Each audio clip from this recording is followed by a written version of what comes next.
Welcome to the Korea Pro Podcast, your weekly guide to understanding the most pressing and complicated developments shaping South Korea.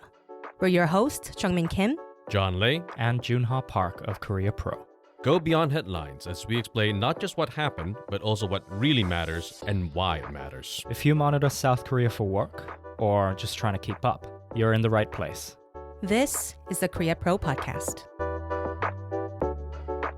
Hello, listeners, and welcome back to another episode of the Korea Pro Podcast. I've been gone for a few weeks and I'm back. I've missed you all. I hope that you guys have all missed me too. And let's kick things right off. Jeongmin, Joon Ha, you guys have been paying a very close attention to the presidential debates. I did not. Did you guys have fun watching it? It was No. very fun. It was absolutely disgusting. But let's go into... Absolutely fun and disgusting. That describes South Korean politics in a nutshell. It was actually. It was It was a lot of mudslinging, a lot of sensational remarks that I won't repeat here. But let's go into more policy-related stuff that were very brief in between mudslinging. At the time, it was the same attendees, 4 main candidates. It was about political reform and also foreign policy a little bit. But so let's start with the political as first. It seemed like Kwon Young-gook, the Democratic Labor Party, was actually the only one who kept trying to pull the debate back to actual policy. Yeah. The one person who does not issues. have any chance of winning the election. Yeah, but I guess that's the importance of presidential debates, because even when the system itself is not really good for the minor parties, in the debates, they can actually pose important questions and push the candidates who have the chance of winning to actually answer those questions. But Lee overall kept responding to Kwon's political reform questions like banning satellite parties through legislations and constitutional amendment, better gender diversity in the National Assembly. Lee Jae-myung kept saying, "Oh, that's a good idea. We have to think about it." Very wishy-washy. Yeah, he was being like, that's a very good idea. In principle agree with you, but we cannot do this right now. There are this and that difficulties, so let's continue discussing moving forward. Well, with that kind of very brave and absolutely stunning form of leadership, I mean, who could not be excited about this in the upcoming election? Exactly. The 2 hours was sort of like that, so that's why I'm saying it was very, very exciting. But Kim Moon-soo, interestingly, when he was pushed by Kwon about including the May 18 democratic movement into the constitutional preamble, he at first was like very wishy-washy, and then Kwon kept pushing. And then Kim was like, yeah, okay, yeah, I'll include it. Yeah. So that was a funny moment, right?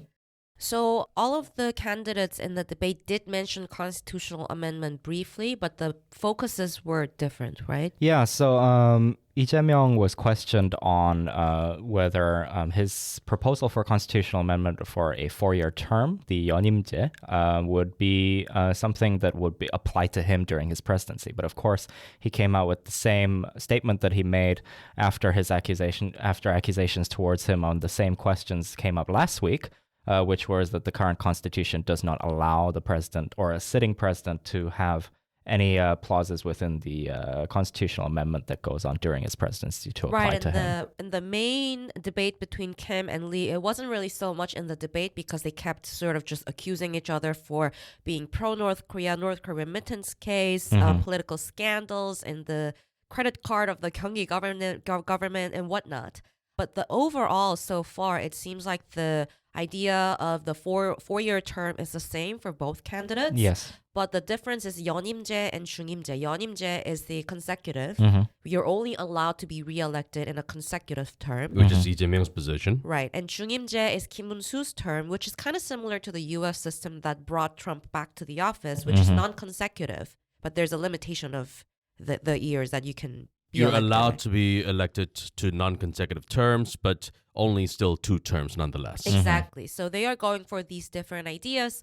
But was that your sense, Joon Ha, that Lee Jae-myung was actually serious about pursuing this within his term or not? I think that he definitely has the political leverage too, but whether or not he carries through with a constitutional amendment that would sort of affect the way that his presidency is perceived is something that's still left to be seen. And lastly, among the political reform-related questions, satellite parties, the National Assembly's health.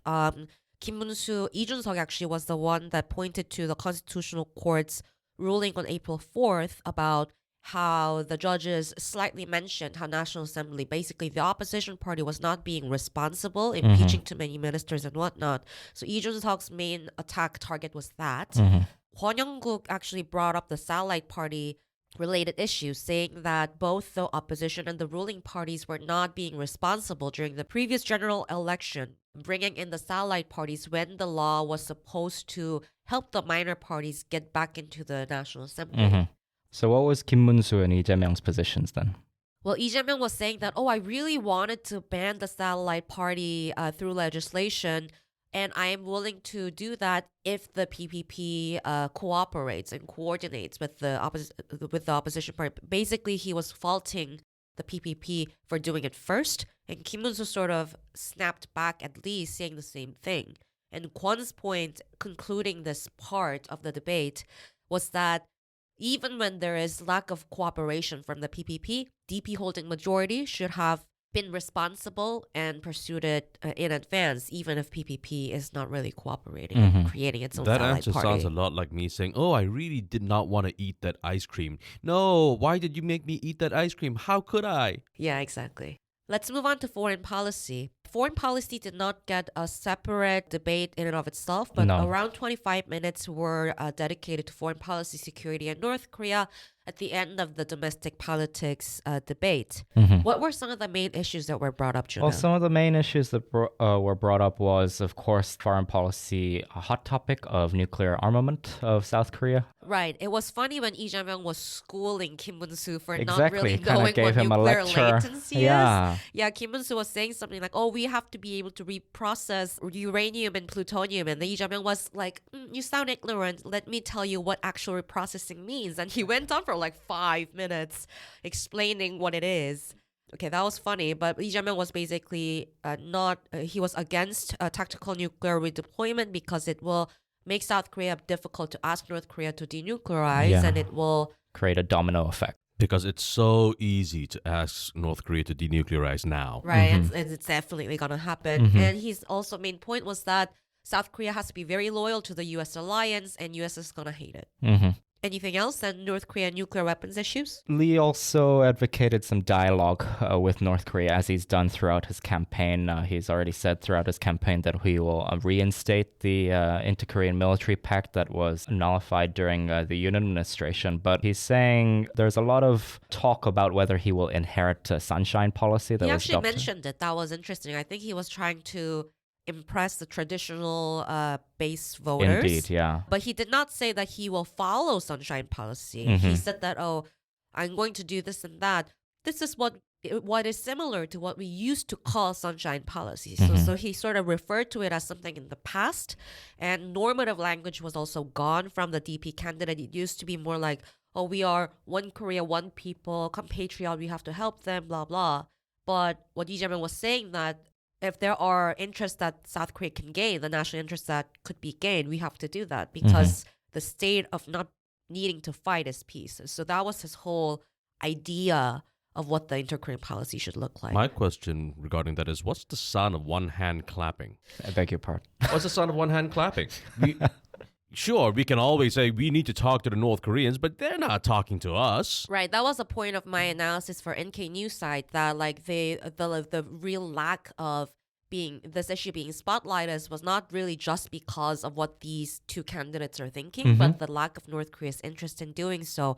But Kim Moon-soo's side basically used North Korea-related pegs against Lee Jae-myung, just bringing up the North Korean remittance case, right? Indeed, yeah. So Kim Moon-soo, he sort of wasted his foreign policy timing of talking to Lee Jae-myung, not about how he's going to usher in dialogue with the North, but more so about... Or deterrence. Right. Indeed. And he did not go ahead and ask Lee Jae-myung about his policies, but rather focusing on his legal cases. Which is really smart, because this will really help to make Kim Moon-soo the president now. Yeah.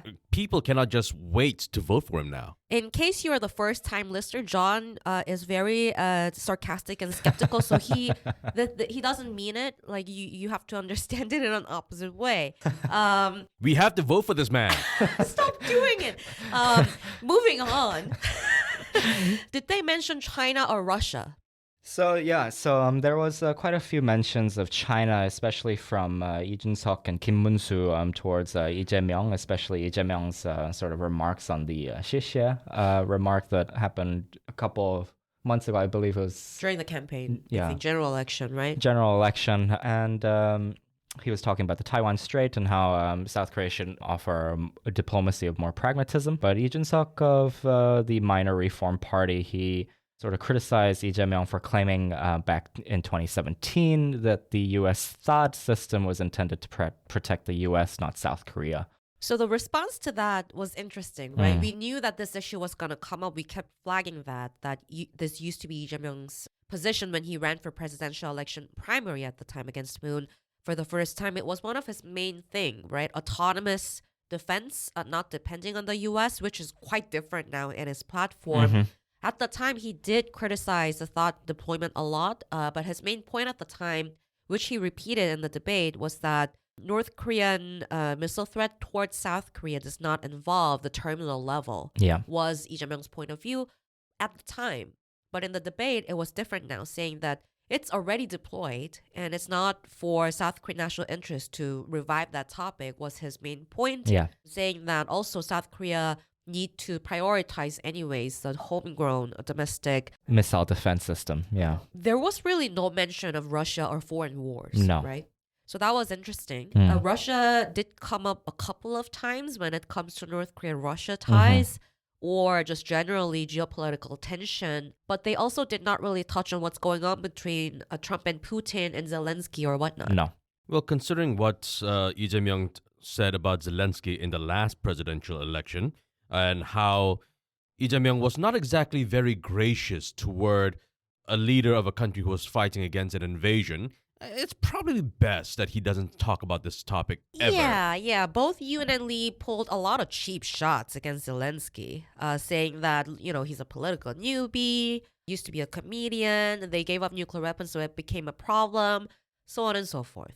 Let's move on to tariff. John, you had a very exciting 24 hours with a story with a shelf life of 20 minutes. It was 12 hours, 12 hours, okay. So walk us through what happened yesterday. All right, so the U.S. Court of International Trade ruled against Donald Trump's tariffs. Basically, it was a 40-page opinion/ruling. So just to summarize, they said that only Congress has the right to impose these kinds of tariffs, whereas emergency powers do grant the president some rights to impose tariffs. It's not as broad as the way Trump interpreted them. Right. So the abuse of executive power, we've heard that before here, similarly as well. Kind of about the martial law. Yeah, there were some parallels. But yeah, anyway, the Court of International Trade made that ruling and effectively suspended all of the tariffs that Donald Trump imposed. That's when you wrote the analysis, and your point was? And my point was, yes, this was the ruling, and yes, Donald Trump and the White House will appeal the ruling right away. Now, what I did not anticipate was that the Court of Appeals would issue a ruling the next day, which was about 4 hours ago while we're recording this right now. The Court of Appeals made the ruling, and they said that fine, while the appeal is pending, at least temporarily, the tariffs will stay. Now, to be fair to myself, I did say that this was still not a home run, that South Korea does not have everything clear in its path. I did say that there wasn't going to be an appeals process, and I also did say that Donald Trump and the rest of his cabinet will try to find other ways to use the executive authority, executive orders to circumvent this ruling in order to try to have other sorts of tariffs in place. But again, because of this ruling right now, the tariffs are still back in play. And of course, eventually this will make it all the way up to the Supreme Court too. So good times for all. Pulling us back into the peninsula-related implications of this. So from South Korea's point of view right now, we are about to see a transition to a new administration. The technical consultation with the U.S. on the tariff was already done. So there was supposed to be a third one that will go under the new administration, right? And there was supposed to be a July package. Everything's kind of murky now. It is all very murky because right now, yesterday anyway, there was no more reason to have this kind of negotiation going on. Or rush it, right? Or rush it because the stick that the U.S. is carrying was no longer in his hand. If there were no tariffs, then why do we need to have these kind of July package negotiations? And Lee Jae-myung would have been in the clear. Just take it nice and slow and let the courts play it out and just, If he wins. Fine. If he wins, because we have to pretend that Kim Moon-soo and Lee Jun-seok has a chance of winning. But yes, if Lee Jae-myung wins, he could just take it slow and steady if he becomes president. Oh, God. Right. And just to flag the poll numbers right before the blackout period, there is definitely around 10% point a gap between Lee Jae-myung and Kim Moon-soo according to the final real meter and Gallup polls, and this is outside the margin of error, just to flag. Nobody knows who's gonna win now. Oh no. Moving on, Lee and Kim sort of approached the tariff issue also kind of differently in the debate.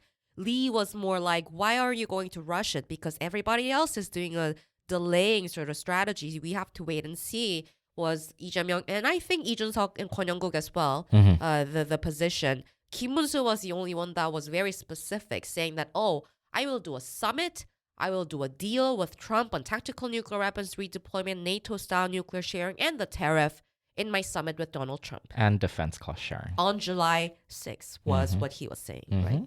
And the man could be president, so fingers crossed. We gotta keep an eye out on this. Moving on to early voting and other numbers. Juna, take us away. Yeah, so early voting, it showed quite a record voter turnout at 23.33% at the time of recording. That's 10 a.m. Korea time. And more than 10 million voters have voted and headed to the polls. This is record high, right? Record high. So it's up by 1.71% from the same 10 a.m. turnout recorded during the early voting period for the 2022 presidential election. How this voter turnout affects the main or fits into the final voter turnout, we still have to wait and see. But the highest voter turnout region as of now is the Jeonnam region, the DP stronghold, with a 41.17% turnout rate versus the lowest in Daegu, which is a PPP stronghold, with 16.20% as of 10 a.m. KST. So what you're saying is that Kim Moon-soo still has a chance. Yeah, okay. And Gabby, I'll just go from highest voter turnout region, the Jeonnam thing. So the highest voter turnout region was from the Jeonnam region with a 41.17% turnout rate. That's a DP stronghold versus the lowest in Daegu, a PPP stronghold with 16.20% as of 10 a.m. this morning. So what you're saying is that Kim Moon-soo still has a chance at winning the election, huh? Moving on to 재외국민 투표, the votes abroad. So the overseas South Korean voter turnout, it reached a record 79.5% for the presidential election. That was interesting. That was the highest since overseas voting was introduced, and 7.9% from the previous election. What that means for June 3rd is that the exit poll calculation might be slightly more complicated for the broadcasters to model, because when there are higher voting rate for the early voting and the overseas voting, because they do not count them in for exit polls, maybe the accuracy will be impacted a little bit. But to be fair, so far, South Korean, the main three broadcaster exit polls since the start in the early 2000s, they never really missed. They always guessed the winner correctly, although the number was slightly different from time to time. And of course, there are a lot of colors in the election-related headlines right now in local media, including election rigging and conspiracy theory-related stuff. NEC actually apologizing for a bunch of things happening yesterday. For instance, like YouTubers going into the polls to film something, and some people getting the ballots out outside the premises, and a lot of different accusations here and there. And of course, because it's South Korea, I need to mention K-pop. There has been a lot of noise about what kind of colors and what kind of numbers and hand gestures that the celebrities are sort of doing or wearing, and everybody they can't stop talking about it, right? And interestingly, lastly, Park Geun-hye wore blue going to the early voting. That was fascinating because she never did that so far, but maybe not read too much into it, but I thought it was funny. Looking to stay informed about South Korea's fast-evolving political, business and cultural landscape? Join us on Korea Pro, the go-to resource for in-depth analysis expertly curated by top-tier professionals. And now you can pick the membership level that best suits your needs, thanks to our new subscription packages. Starting at just $199 annually, you can access daily analysis and our weekly podcast. Or try our premium membership package, which offers additional perks such as executive briefings, monthly reports and forecasts, networking receptions and event opportunities, as well as much, much more. To find the best fit for you, just head to signup.koreapro.org and become a member today.